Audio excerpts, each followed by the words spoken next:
So today, brothers and sisters, we'll continue. Wow, there's so many of us. Amen? The Bible said, one or two people gathered together, God is there. And more than two, right? Amen. Praise God. So today is a new month. So our theme for this month is growing together in prayer. And God has impressed on me that the title of my message will be the one in chapter 17 of the book of John, which is Jesus prays for all believers. Because, brothers and sisters, we just wonder what Jesus prayed about. Because we know our prayers, right? Whenever you pray to God, you know what you pray to God, right? But we will take a look at what Jesus prayed about. And we will see here in John chapter 17. According to those who read the Bible, to a lot of Christians and scholars, they say that the John chapter 17 is one of the longest prayer of the Lord Jesus Christ that was recorded. Because in this chapter, had three sections. The first one was Jesus prays to be glorified. Talks about himself, how he was sent by God the Father to save us. And as he finished his work, as he was about to be crucified, and as God willed for him to do in this world. So that is verse 1 to 5. And in the second section, we will see that Jesus prays for his disciples. In verse 6 to 19. And in this section, brothers and sisters, he is praying to God about how he was coming back to the Father and how he wants that his disciples will be sanctified and that none of them will be lost, because one of them was already lost, right? Judas. So he prayed that none of them will be lost from the other 11 disciples. And also, brothers and sisters, that during that time, he even prayed for us. He even prayed for the believers. Jesus prayed for the believers, for those people who the disciples will share the gospel and be a follower of Christ. And all those who are Christians who share the gospel, like also us, as we become believers and followers of the Lord Jesus Christ. So this is the Lord's prayer for us. So let us all stand in John chapter 17. If you have your apps or your Bible, John chapter 17, verse 20 to 26. Jesus prays for all believers. My prayer is not for them alone. I pray also for those who will believe in me through their message, that all of them may be one. Father, just as you are in me and I am in you, may they also be in us, so that the world may believe that you have sent me. I have given them the glory that you gave me, that they may be one as we are one, I in them and you in me, so that they may be brought to complete unity.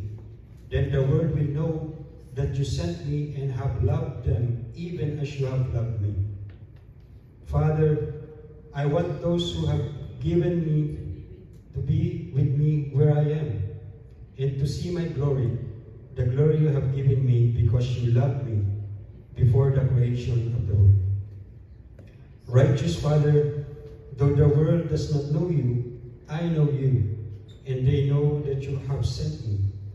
I have made you known to them, and will continue to make you known, in order that the love you have for me may be in them, in that I myself may be in them. Let us pray. Lord, we thank you for this message that we will hear today, O Lord. May this be a lesson to all of us, Lord, how you remember us even in your prayer. Give us your wisdom as we hear your word. This we pray in Jesus' name. Amen. So let us all be seated.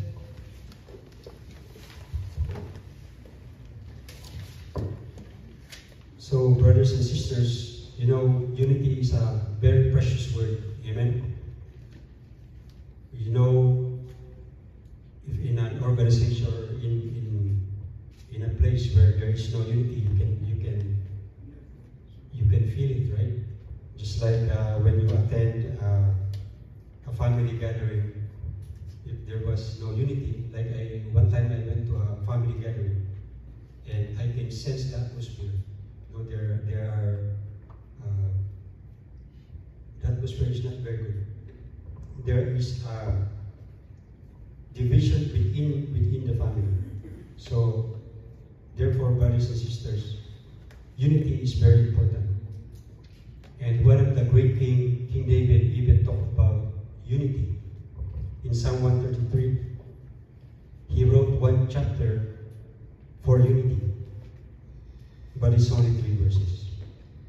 He said in Psalm 133, "How good and pleasant it is when God's people live together in unity.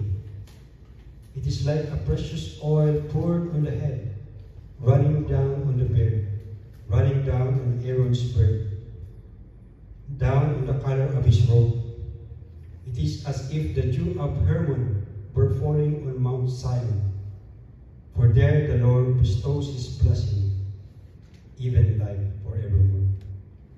So, brothers and sisters, even David know much about unity, how it affects.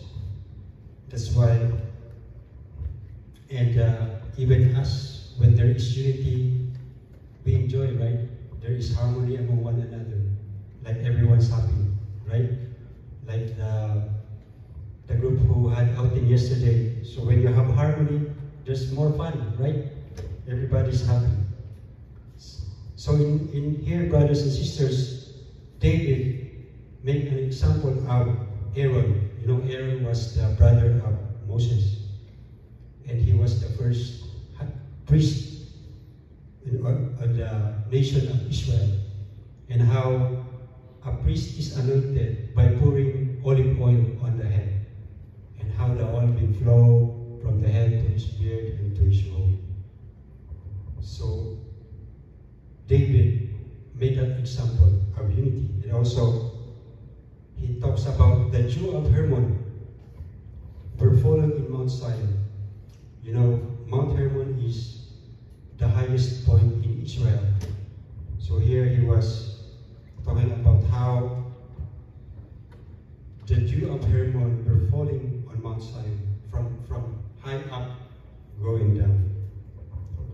So here, brothers and sisters, David is showing us that unity is something that comes from above. Amen. Because us, we can create unity as people. We can make some sort of unity, right, in anywhere we go. But according to David's example, the best unity comes from above. Amen. Because we can see that example in the book of Genesis. Remember, the first people, Adam and Eve, they are, although the same human being, they are unique. They are unique with each other. They have obvious differences, like in physical features and even in personality. But God united them to become one. Amen, brothers and sisters? And even Paul made an example about the Jews and the Gentiles, because back in the day, Jews will not fellowship with Gentiles because they think they will be defiled. But Paul said in Ephesians chapter 2, verse 14-16, "For he himself is our peace, who has made the two groups one and has destroyed the barrier, the dividing wall of hostility, by setting aside in his flesh the law with its commands and regulation. His purpose was to create in himself a new humanity out of the two, thus making peace, and in one body to reconcile both of them to God through the cross, by which we put to death their hostility. Amen, brothers and sisters? So that's God's way of uniting the Jews and the Gentiles. So we are the Gentiles, and now God is saying that there is no difference. You are the same, you are the same human being created by God. You are to be united as one people. Amen, brothers and sisters? That's why we see here in John chapter 17, in the verse that we just read in 22-23, I have given them the glory that you gave me, that they may be one as we are one. I in them and you in me, so that they may be brought to complete unity. Then the world will know that you sent me and have loved them even as you have loved me.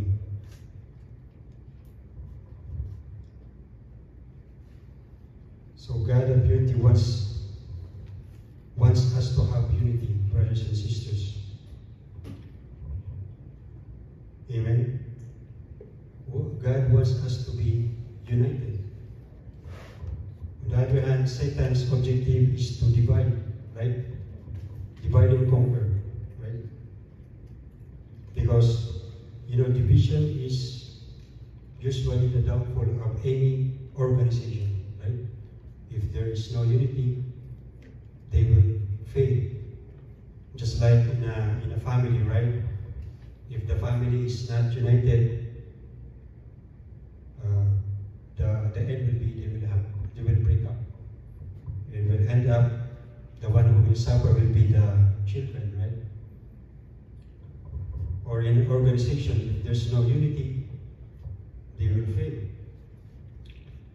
And even in the Bible, brothers and sisters, the story of the kingdom of Israel, how they were united under King David, and they are a powerful country, and they are blessed.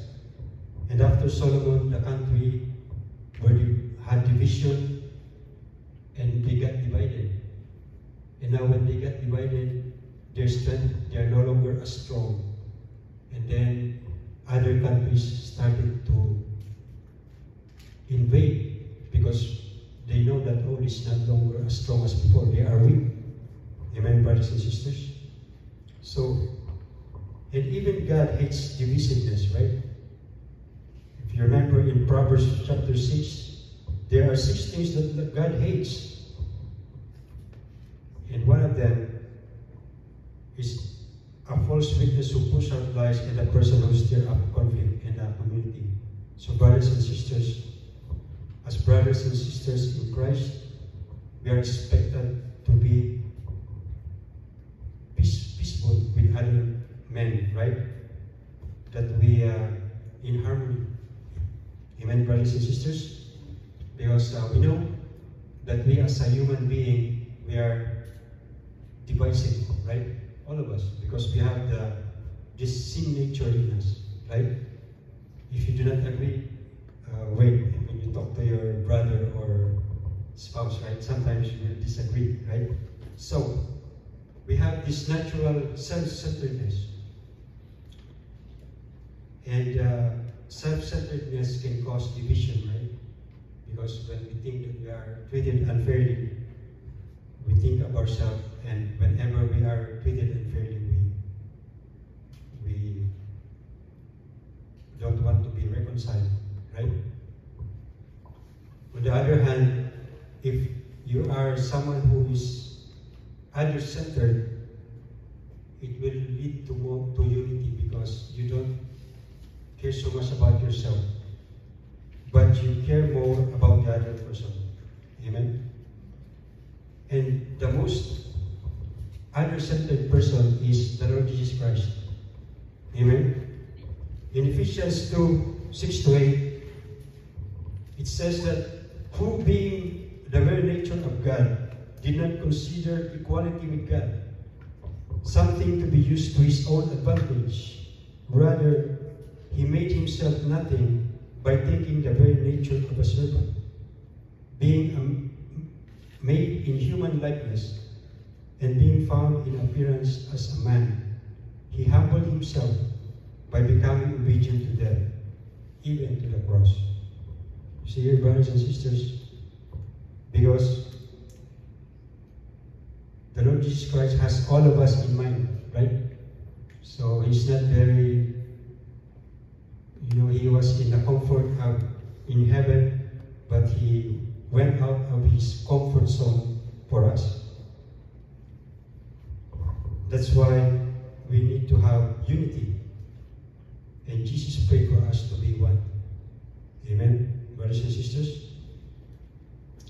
And unity is some say it's a loaded word.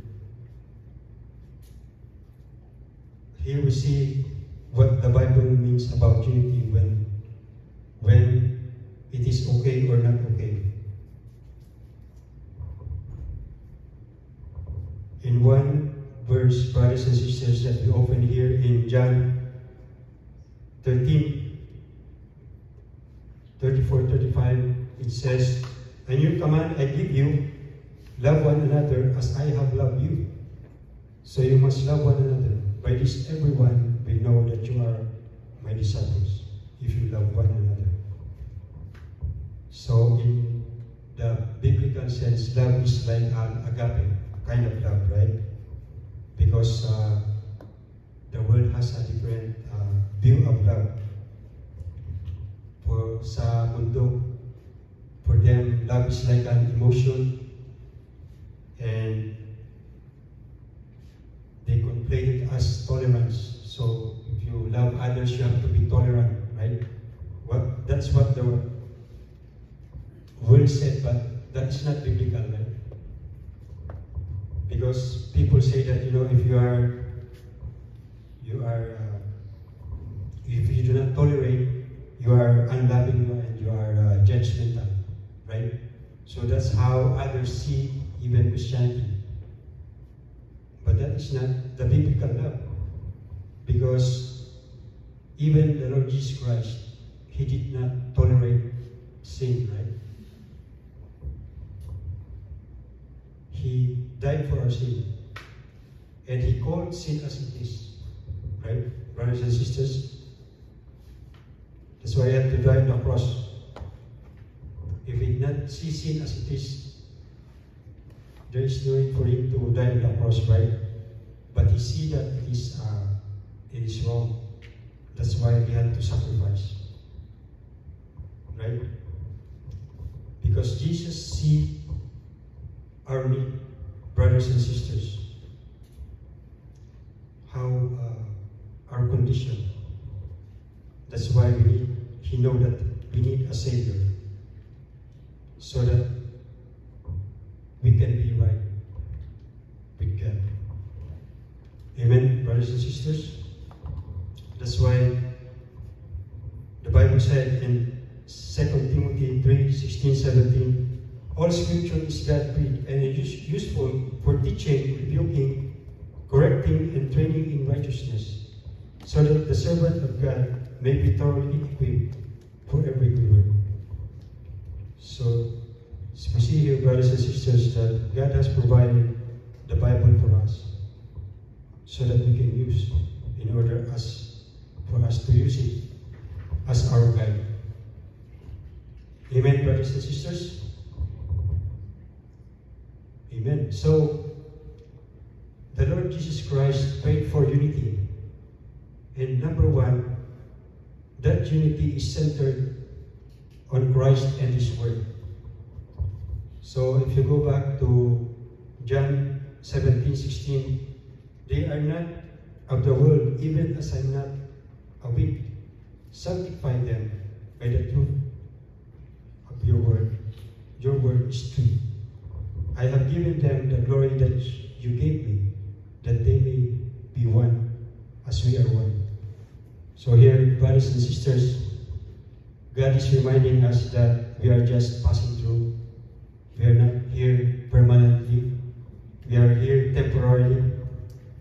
We are in transit. So this is not our work, but we need to be sanctified. But we know that we have differences, right? That we are not the same. But just like even in marriage, right? That even though they are not the same, they are one, right? Even they are the same, they are one. And in some cases, in a lot of cases, if those who are married can relate that a lot of them are completely opposite. Is that true? That you complement each other. There's something that you don't have that your spouse has, right? Amen, brothers and sisters? Some say that no, they're not. Usually when they're married, they are the same. Yeah, I guess usually when they're newly married, right, they're the same. Right? Everyone agrees, right? The husband agrees right away. Right? But after a while, maybe a month or a year, you will see the differences, right? Amen, brothers and sisters? You will see that they're not the same, they have differences. And they are saying that, like for a friendship, compared to marriage, they say that birds of a feather flock together, right? Usually you flock with the one, the same as you, similar, right? But for marriage, the phrase is opposites attract, right? That is the mystery. And because God knows that there are differences, right? So that is the mystery of message. They are opposite, but they attract, like positive, negative. Amen. So they are complementary to each other. They have complementary relationship. Amen. So in other words, brothers and sisters, oneness is not sameness, right? Or unity is not uniformity. We can be different, but we can be united, right? Unity assumes that there are differences in people, right? Like even in a church, like we have different, although we're the same, we are all human beings. We have different features, right? That's why we recognize each other. Kasi kung pare-pareho mukha natin, how can you recognize? Oh, ito si Mike, right? So we have to have differences because God wants people to be unique, right? But you know what happened to the church sometimes is, in order to have unity, they have forsaken the integrity of the church. They have changed their doctrines. Their doctrinal purity is changed so that it can accommodate others. Diba? You can see that today in some church. In order to accommodate, they have to compromise and have a watered down Christianity. Amen.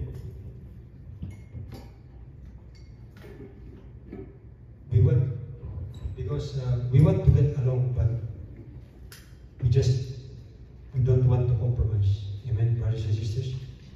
We know we want to get along with people, but there are something that we cannot compromise.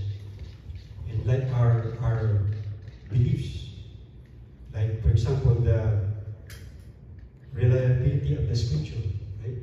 So that when you read the scripture and you read a Christian book, if there's a confusion, we will rely more on the scripture, right?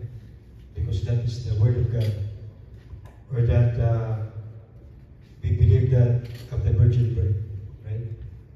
Brothers and sisters. Or the sinless nature of the Lord Jesus Christ. Or that salvation is by grace alone, right? Remember Ephesians 2:9, for it is by grace you have been saved through faith. It is not of yourself, it is a gift of God, not of works, so that no one can boast. Amen, brothers and sisters? So these are things that we cannot compromise. And in Christ alone.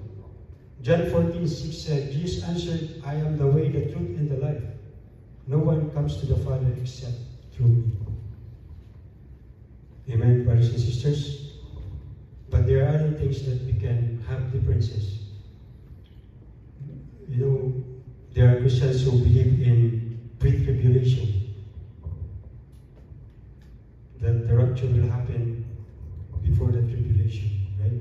Or the post-tribulation, the other way. Something that it's not enough to just drink grape juice. We have to drink real wine. So churches have differences. Some churches don't want to have drums in the church, right? They just want a piano, or some they just want a cappella, right? So I just wonder if you go to Africa, right?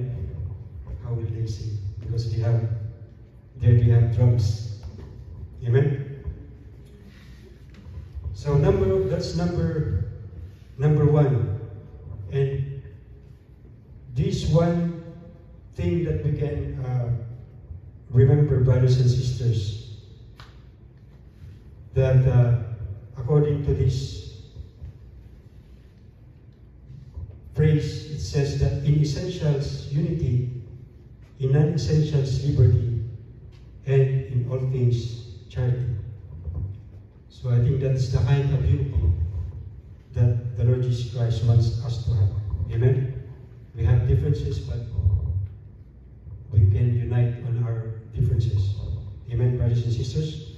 Number two, unity is diversity with harmony, right? No, it's like an orchestra, right? So if I'm the only one, like if there are 10 guitar players here, and no bass, no drum or piano, parang boring, di ba? So you want differences, right? Even the voice, you want a combination of soprano, alto, tenor, right? So just like an orchestra, when they play separately, kung nagkakanya-kanya sila, when you hear that, you don't want the sound, right? You don't like it. You want to go out. No, it's a noise. Nothing there. But, you know, when this orchestra, these musicians play together in harmony in front of a conductor in a stage, they can produce a very amazing tune and sound. And you can appreciate, right, brothers and sisters? So in the same way, brothers and sisters, I think the church is just like that, right? In the church, we come from different background, right? Where we came from, we have different talents, right? Some are singers, some are not singers, right? So some are good at cooking, right? So many talents and gifts. So we have rich diversity, right, brothers and sisters? But if we only do it on our own, we are like the orchestra, that it doesn't play well, right? So it's like a noise, right? But if we look at the conductor, like the Lord Jesus Christ, so in life, it's like the Lord Jesus Christ is our conductor. And when we play with our instrument to the conductor, to the Lord Jesus Christ, just like an orchestra, it can play a wonderful, amazing sound, right? And in a church, we can do great things for the glory of God. Amen? Amen, brothers and sisters. That's why in Colossians 3:13-14 it says, bear with each other and forgive one another. If any of you have a grievance against someone, forgive as the Lord forgave you. And over all these virtues, put on love, which binds them all together in perfect unity. Right, brothers and sisters? Because the Lord's Prayer is about unity. That is His prayer for us, because He knows that because of our differences, we can have difference of opinion, right? So we can have, when you have different opinions, sometimes you cannot get along.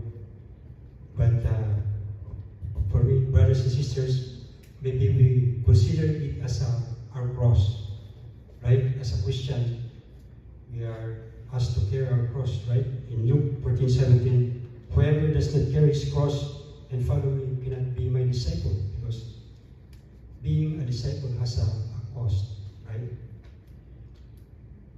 You know that, brothers and sisters, that even we enjoy the fellowship as a Christian, but there are times where we are also have some difficulty, right? As a Christian, na hindi tayo laging masaya, minsan there's also sadness, and right? But let us consider it like a cross as a Christian. And in other words, we have this willingness to endure whatever may come, right? Because di natin alam yung mga trial natin, di ba? Not just relationship, in anything, even in our personal life. Amen, brothers and sisters? In 1 Peter 3:8, it says, finally, all of you be like-minded, be sympathetic, love one another, be compassionate and humble.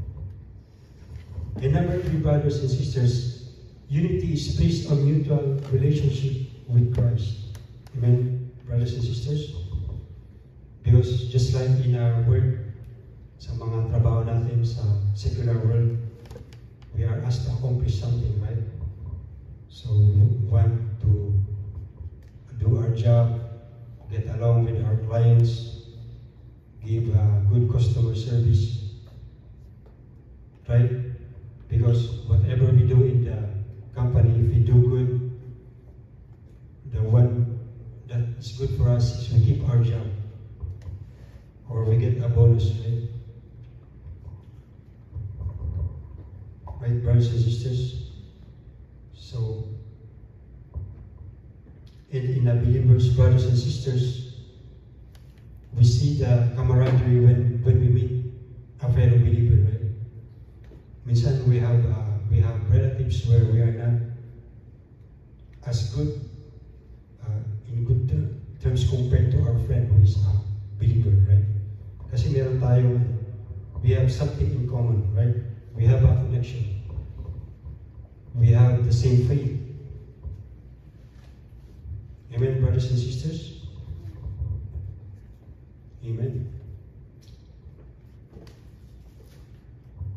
And number 4, unity is obtained from God and maintained by us.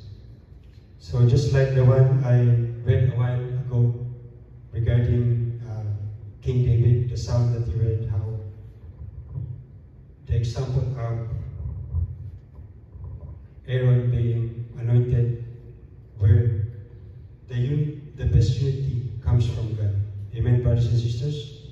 That's why in Romans 15:5-6, it says, may the God who gives endurance and encouragement give you the same attitude of mind toward each other that Christ Jesus had, so that with one mind and one voice, we may glorify the God and Father of our Lord Jesus Christ.